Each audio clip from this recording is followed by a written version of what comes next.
Hello, and welcome to Annals. I'm Aubrey Goshen, your host.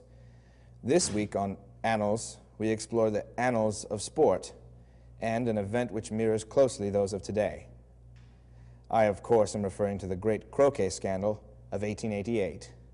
And let me tell you, if this story doesn't knock your socks off, well, then you must have arrived wherever you are barefooted. The Gilded Age saw the rise and fall of many a sport. Fop tossing was lightning in a bottle.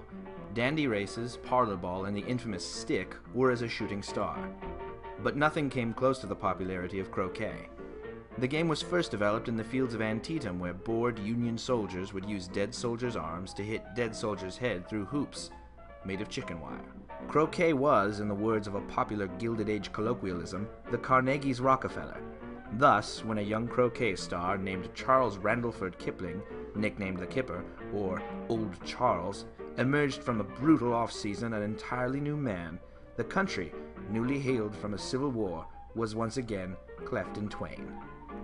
Old Charles was the Kobe Bryant of his day, except for croquet, not basketball, or raping people.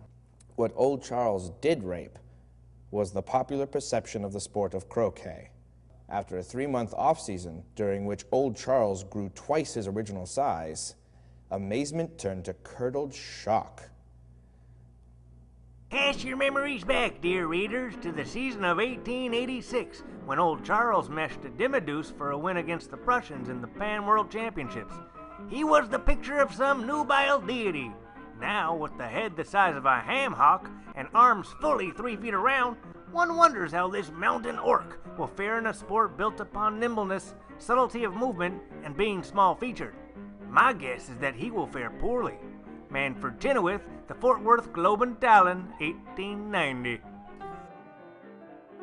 And fare poorly he did, setting records for futility and thumbs bitten at. Tests would later reveal that he had taken an elixir, one which was principally designed to make slaves pull a plow twice as hard.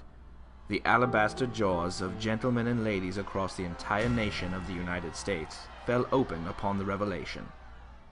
He was like the Barry Bonds of his day, except for croquet, not baseball, or complete cocksuckery.